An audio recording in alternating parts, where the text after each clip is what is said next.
శుభకార్యాలకు పూజార్ల కోసం వెతుకుతున్నారా? పూజారీస్.com లో అతి తక్కువ ధరలకే పూజార్లను ముందే బుక్ చేసుకోండి. వెంటనే కాల్ చేయండి. సో ఫస్ట్ మన తెలుగు రాష్ట్రాల గురించి మాట్లాడుకుందాం. ఈసారి ముఖ్యమంత్రి పీఠ ఎవరిని వరిస్తుంది అనుకుంటున్నారు? శాస్త్రం అంటే ఇట్ ఈస్ ప్రకారం, టూ ఇయర్లీ. జాతకాల శాస్త్రం ప్రకారం. ప్రకారం నేను చెప్పదలుచుకున్న పాయింట్ ఏంటంటే పార్టీల పరంగా చెప్తాను నేను. It is too early. So ఆంధ్రప్రదేశ్కు సంబంధించి అయితే జగన్ గారి జాతకం బాగుంది. ఓకే. సో నేను టాప్ ప్రయారిటీ గురించి మాట్లాడితే 1, 2, 3 గురించి మాట్లాడతాను. నెంబర్ 1 పొజిషన్లో జగన్మోహన్ రెడ్డి గారు ఉంటారు. నెంబర్ 2 పొజిషన్లో చంద్రబాబు గారు ఉంటారు. నెంబర్ 3 పొజిషన్లో పవన్ కళ్యాణ్ గారు ఉంటారు ఆబ్వియస్లీ.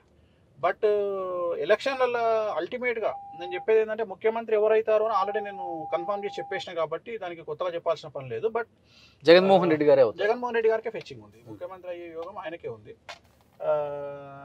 ఎలక్షన్ దగ్గరకు వచ్చే కొద్దీ ఆంధ్రప్రదేశ్ రాష్ట్ర రాజకీయాలు పెనుమార్పులకు తావిచ్చే అవకాశం ఉంది. అంటే ఇప్పుడు ఊహించినటువంటి సంఘటనలు కాకుండా కొత్త సంఘటనలు జరిగే అవకాశం ఉంది.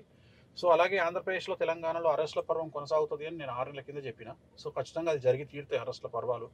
అట్లనే పార్టీల హెచ్చుతగ్గులు కూడా ఉంటాయి. సడన్గా డ్యామేజ్, ఎందుకంటే గురుచండాల యోగం మేషరాశిలో ఉంది ఇప్పుడు ప్రజెంట్. సో చాలా వరకు అప్ అండ్ డౌన్స్ ఉండే అవకాశం ఉంది పార్టీల్లో. అలాగే కాంబినేషన్ ఆఫ్ పార్టీస్, అంటే ఉదాహరణ వీళ్ళు స్నేహితులు అవుతారు అనుకున్న పార్టీలు వైరం తీసుకునే అవకాశం ఉంది. అంటే ఉదాహరణ ఇప్పుడు రేపు బీజేపీ రేపు టీడీపీ పవన్ కళ్యాణ్ కలుస్తాడా కలవడా అనేది నా దృష్టిలో క్వశ్చన్ మార్క్.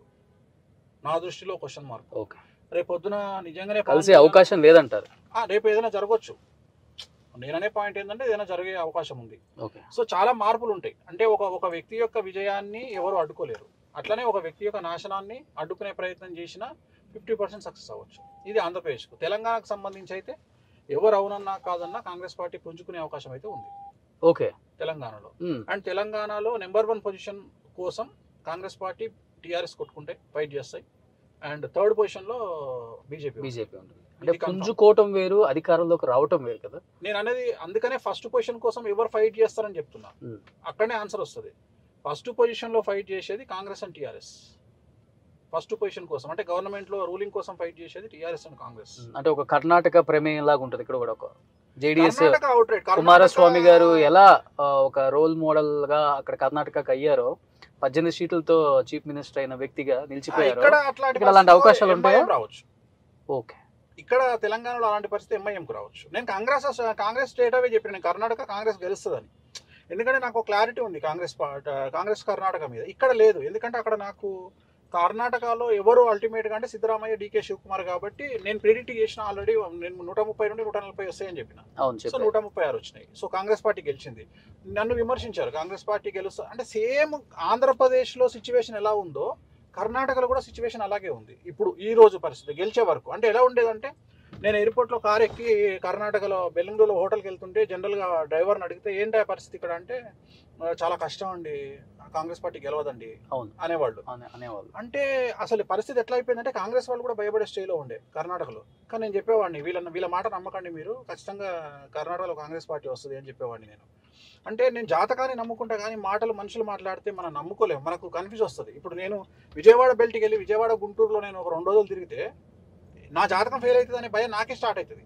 ఎందుకు అంటే వాళ్ళు మాట్లాడుతూ ఉంటాయి, డిఫరెంట్గా మాట్లాడతారు జగన్మోహన్ రెడ్డి గురించి కానీ గవర్నమెంట్ గురించి కానీ. ఇవాళ ఇట్లా మాట్లాడుతున్నారు. 2019లో మాట్లాడినా జగన్ సీఎం అయ్యాడు కదా. సో జగన్ సీఎంను ఆ రోజు ఎవరికి ఆపలేకపోయారు. అలాగే ఇవాళ ఆపలేకపోయారు. ఇవాళ కూడా ఆపలేకపోయారు. 2014 ఎలక్షన్లకు, 19 ఎలక్షన్లకు, 23 ఎలక్షన్లకు చాలా తేడా ఉంటుంది నాకు తెలిసి ఆంధ్రప్రదేశ్ ఎలక్షన్లు. సో ఆంధ్రప్రదేశ్ ఎలక్షన్లు కూడా మేబీ ప్రీపోన్ అవ్వచ్చు, ఎందుకంటే తెలంగాణ ఎలక్షన్తో పెట్టే అవకాశం ఉంది ఆంధ్రప్రదేశ్ ఎలక్షన్లు కూడా. ఓకే. సో చాలా మార్పులు ఉంటాయి. అండ్ సెంట్రల్లో కూడా చాలా మార్పులు ఉంటాయి. బీజేపీ కొద్దిగా డౌన్ఫాల్ స్టార్ట్ అయ్యే అవకాశం ఉంది. చంద్రబాబు నాయుడు అండ్ పవన్ కళ్యాణ్ కలిసే అవకాశం అయితే అంటే కనిపిస్తుందా సార్? కలిస్తే టఫ్ ఫైట్ ఇస్తారు జగన్కి. ఓకే. ఆయన సీఎం అవుతారు. టఫ్ ఫైట్ ఇస్తారు, ఖచ్చితంగా టఫ్ ఫైట్ ఇస్తారు. జగన్కి అట్లీస్ట్ కొద్దిగా చేతుల వరకన్నా చెమటలు పట్టవచ్చు. ఓకే. నేను అనేది తడి అవ్వచ్చు. కానీ ఏదో పెద్ద మిరాకిల్స్ జరుగుతాయని నేను అనుకోను. ఓకే. అంటే జాతకం నథింగ్ బట్ జాతకం. ఆయన జాతకంలో రాహు ఉచ్చలోకి వెళ్తున్నాడు. రెండోది నేను ఇప్పుడు కాదు, ఫస్టే చెప్పిన, జగన్మోహన్ రెడ్డి బ్రతికున్నన్ని రోజులు జగన్మోహన్ రెడ్డిని జనాలు తిడుతానే ఉంటారు. కారణం గురువు నీచంలో ఉన్నాడు. మరి ఓట్లకు తిట్టుడుకు సంబంధం లేదు, ఓట్లకు పబ్లిసిటీకి సంబంధం లేదు. పవన్ కళ్యాణ్ గారు రోడ్డు మీదకి వస్తే ఇసకేస్తే రాలనంత జనం ఉంటారు. అవి ఓట్ల కింద కన్వర్ట్ కావు. ఓకే. సో జనాలు వస్తున్నారు కదా ఓట్లు వేస్తారు అనుకుంటే భ్రమ. అలాగే జనాలు తిడుతున్నారు కదా ఓట్లు వేయరు అనుకుంటే అది కూడా భ్రమనే. తిట్టడానికి దానికి సంబంధం లేదు. ఇంకో మాట కూడా చెప్పా, మీరు రాహుల్ గాంధీని పప్పు అంటున్నారు, ఆ పప్పు నిప్పుగా మారే టైం వచ్చింది అని చెప్పిన. కర్ణాటక నుండి మారింది, కర్ణాటక నుండి గ్రాఫ్ మారింది కాంగ్రెస్ పార్టీ. కేంద్రంలో మారే అవకాశం ఉందా సార్ ఈసారి? కేంద్రంలో అంటే ఎక్కువ స్కోప్ హంగుకి అవకాశం ఉంది, కాంగ్రెస్ పార్టీ రూల్ చేసే అవకాశం ఉండొచ్చు. అంటే ఇవన్నీ ఇప్పుడు సింగిల్ టు సింగిల్ మాట్లాడుకుంటే వేరే, అంటే అవతల ఎవరున్నారు 2 నిమిషాలు మనం మాట్లాడడం. కానీ గుంపులో మాట్లాడుకున్నప్పుడు నేను క్లారిటీ తీసుకోవాల్సి వస్తుంది. ఇంకోటి ఏంటంటే మనం ఏదైనా మాట్లాడితే దాన్ని ఏం చేస్తారంటే దాన్ని వైరల్ చేసి వేణుస్వామి చెప్పింది జరగలేదని చెప్పి మాట్లాడతారు. ఇప్పుడు ఈ మధ్యన నేను ఒక వీడియో చూసి షాక్ అయినా. నేను ఏమన్నా అంటే, నన్ను యాంకర్ క్వశ్చన్ ఏమడిగిందంటే, ఎగ్జాంపుల్ మనమే మాట్లాడుతుంటే, ఏమండి కేటీఆర్ గారి జాతకం ఎలా ఉంది, కేటీఆర్ గారికి సీఎం అయ్యే యోగం ఉందా అని చెప్పి అడిగాడు. యాంకర్ అడిగింది నన్ను, లేడీ ఇంటర్వ్యూ అడిగితే నేను ఏమన్నానంటే, అమ్మ 2023లో కేటీఆర్ గారు ముఖ్యమంత్రి అయ్యే యోగం లేదు, కేటీఆర్. సో కేటీఆర్ అనే దగ్గర కేసీఆర్ అనే దగ్గర మధ్యలో టీ ఒకటే ఎక్స్ట్రా. ఇక్కడ కేసీ అంటే సి, అక్కడ కేటీ అంటే టీ, మిగతా అంతా సేమ్. వాడు ఏం చేశాడంటే వేరే పార్టీ వాళ్ళు ఆ బిట్ని కట్ చేసి కేసీఆర్కు సీఎం అయ్యే యోగం లేదని పెట్టేసారు సోషల్ మీడియాలో.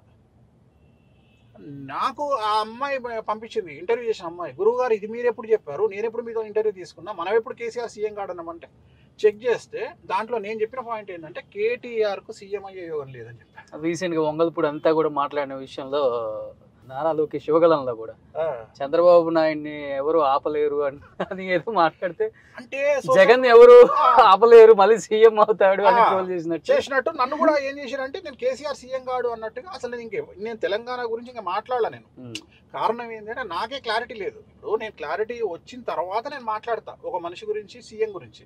నాకు తెలంగాణ గురించి క్లారిటీ లేదు. అందుకని ఏం చెప్తున్నా, నేను పార్టీల పరంగా చెప్తున్నా. నేను చెప్పేది ఫస్ట్ పొజిషన్ గురించి కాంగ్రెస్ బీఆర్ఎస్ కొట్టుకుంటాయి, థర్డ్ పొజిషన్ గురించి ఇక్కడ థర్డ్ పొజిషన్ అంటున్నాను. ఎందుకంటే వాళ్ళిద్దరిలో ఎవరు గెలిస్తే వాళ్ళు ఫస్ట్ లో ఉంటారు, సెకండ్ లో ఉంటారు, థర్డ్ పొజిషన్కి వచ్చి బీజేపీ ఉంటుంది. అంతేగాని తెలంగాణలో బీజేపీ రూల్ చేసే అవకాశము 100% లేదు తెలంగాణలో నేను చెప్పేది.